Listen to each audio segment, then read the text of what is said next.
Nesse vídeo a gente vai conversar sobre as infecções pelos poxvírus.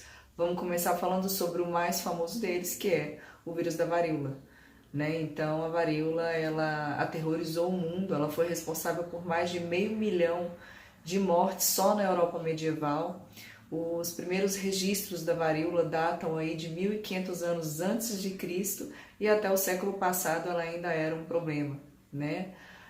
O último caso de varíola ele foi registrado em 1977 e em 1980 a doença foi declarada como erradicada depois de uma grande campanha de vacinação realizada entre as décadas de 1960 e 70. Sobre a etiologia, a varíola ela é causada por um poxvírus, pelo poxvírus variolae, que infecta exclusivamente os seres humanos, tá? E é uma doença muito contagiosa, relacionada a altos índices de mortalidade, como a gente já conversou.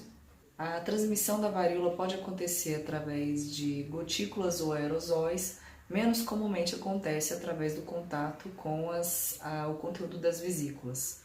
O período de incubação dela dura aproximadamente 10 a 14 dias e a partir daí o paciente vai começar com um quadro de febre, né, pródromos. Então ele apresenta febre e sintomas constitucionais. Dentro de 1 a 4 dias após o início da febre, ele começa a apresentar um rash. E qual que é a característica do rash da varíola, né? O paciente ele começa com máculas e pápulas e aí vai evoluindo, né, sucessivamente. Então, começa com máculas e pápulas, depois isso aí vai evoluir para vesículas umbilicadas, depois para pústulas e depois para crostas, tá? Ele passa a ser contagioso a partir do momento em que ele apresenta o rash e a transmissibilidade vai cessar com a regressão das crostas. Que esse rash da varíola ele dura aproximadamente 2 semanas. E como eu já falei, né, a partir do momento que a gente tem a regressão das crostas, o paciente deixa de ser contagioso. Tem alta letalidade, como a gente já conversou também, aproximadamente 25% de letalidade, e ela pode estar relacionada com complicações cicatriciais severas, como por exemplo uma cegueira. Como que é feito o diagnóstico da varíola, né? A gente pode diagnosticar de diversas formas, né? Então o paciente ele vai evoluir com aquele exantema, aquele rash sugestivo característico da varíola, e aí a gente pode estar fazendo a confirmação por meio de sorologia, por cultura de célula, PCR e também por microscopia eletrônica. O tratamento da varíola não existe um tratamento específico, embora existam 2 drogas que estão em fase de teste, elas podem ser úteis caso surjam aí novos casos de varíola, né? Essas drogas são o tecovirimat e o cidofovir lipossomal. Em relação à vacina contra a varíola, devido ao fato de que a doença foi considerada erradicada e também ao fato de que é uma vacina que tem muito efeito colateral, hoje em dia a vacina contra a varíola ela tá restrita somente aos meios militares e em ambientes de pesquisas diretamente relacionadas com a varíola, ok? Então vamos dar uma lida aqui sobre os efeitos colaterais relacionados à vacina contra a varíola, né? Por que a gente não sai aplicando assim?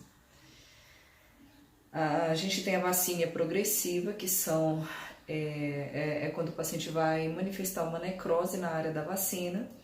A vacina generalizada, que são lesões cutâneas dispersas, não necessariamente relacionada ao local da vacina.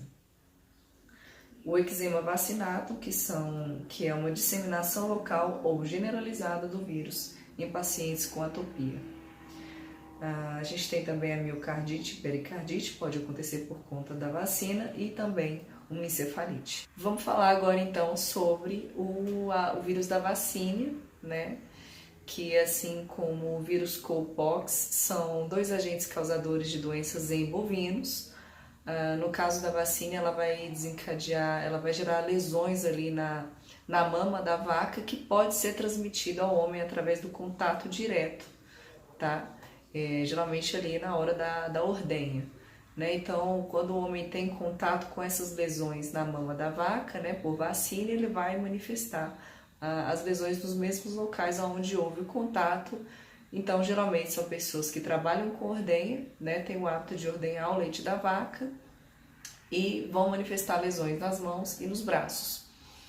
Há bastante tempo atrás, né, acho que em 1796, teve um médico inglês que percebeu, né, que as pessoas portadoras da vacina, né, que tiveram contato com esse vírus e desenvolveram a doença, ou eles não desenvolviam a varíola, ou então eles apresentavam uma forma bem branda, né, de infecção pela varíola. E foi a partir daí que ele acabou desenvolvendo a vacina contra a varíola através da infecção pela vacina, né? A vacina ela gera ali uma infecção localizada através da escarificação da pele, e isso vai estimular o sistema imunológico. É uma vacina altamente eficaz contra a varíola, mas, como a gente já conversou, ela pode desencadear também infecções generalizadas e outros efeitos adversos bastante importantes.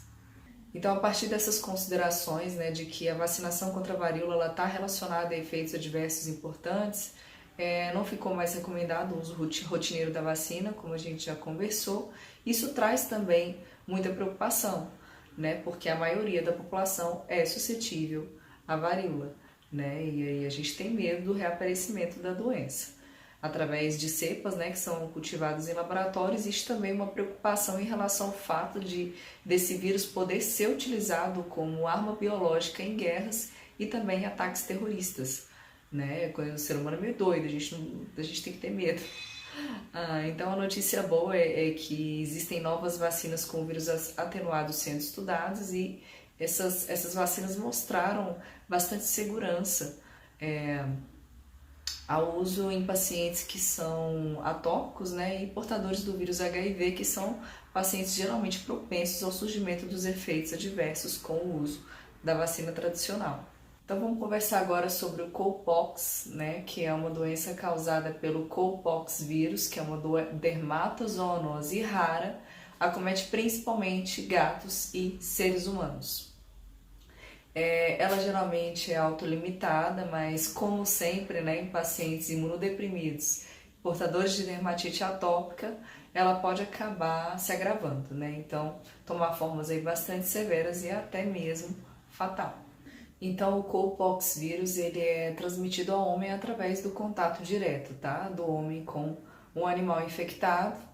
Inicialmente, acreditava-se que o reservatório natural do Cowpox vírus eram os gados, mas hoje sabe-se que não, que o reservatório são os roedores selvagens que acabam transmitindo para animais domésticos, principalmente os gatos, que vão transmitir ao homem, né? Através, como eu já falei, do contato direto. A eliminação da varíola, que aconteceu lá nas décadas de 1970 e 80, acabaram desencadeando também a supressão do Cowpox, né, do Cowpox vírus, porque através de uma reatividade cruzada da vacina, né, que era feita, como a gente já conversou, com o vírus da vacina. E aí, a partir do momento que a gente teve a eliminação da doença, ficou descartado também o uso da vacina contra a varíola. O Cowpox vírus ele tem voltado, né? Tem aumentado o surgimento de casos em humanos. A gente vê principalmente na Europa, na Rússia e também nas regiões central e norte da Ásia. A infecção ela pode acontecer através de abrasões cutâneas, tá? Ela tem um período de incubação aí cerca de 7 a 12 dias, e aí o paciente, né, vai acabar desenvolvendo as lesões sugestivas do Cowpox, que é uma evolução sucessiva de uma mácula. Começa então com uma maculazinha, que vai evoluir para pápula, depois para vesículas, depois pústulas, vão ulcerar e vão formar também escaras, tá? Vão culminar em escaras que tem uma duração aproximadamente de 2 semanas. Outros sintomas associados, né, às lesões cutâneas sugestivas do Cowpox, linfadenopatia, a gente pode observar, pode estar relacionado também com mialgia, náuseas e cefaleia, tá? O diagnóstico do Cowpox pode se dar através de PCR, do isolamento do vírus, por sorologia e também por microscopia eletrônica. Não existe tratamento específico para o Cowpox, mas tem sido testado aí o Cidofovir, que tem demonstrado bons efeitos, bons resultados in vitro, e ele pode ser utilizado, pode ser uma alternativa em casos complicados. Vamos conversar agora então sobre os nódulos dos ordenhadores de Orff, né? A doença de Orff ou ectima contagioso, que é uma zoonose causada pelo vírus ORF, né, que é um parapox vírus que vai infectar ovelhas, cabras e ocasionalmente vai infectar os seres humanos também. Né? Essa infecção ela pode acontecer de maneira direta, né, através do contato com animais infectados, ou de maneira indireta, através do contato com objetos contaminados. Então, qual que é a manifestação clínica do ectima contagioso, né, da doença de ORF?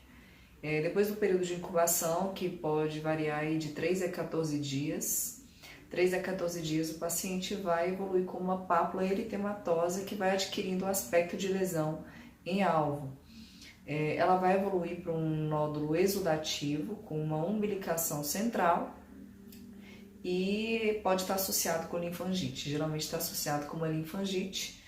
Ela tem uma resolução espontânea, né, a partir do momento que a gente vai ter o surgimento de uma crosta, né, esse nódulo exudativo, com umbilicação central, vai evoluir para uma crosta e ela tem uma resolução completa dentro de 6 a 12 semanas.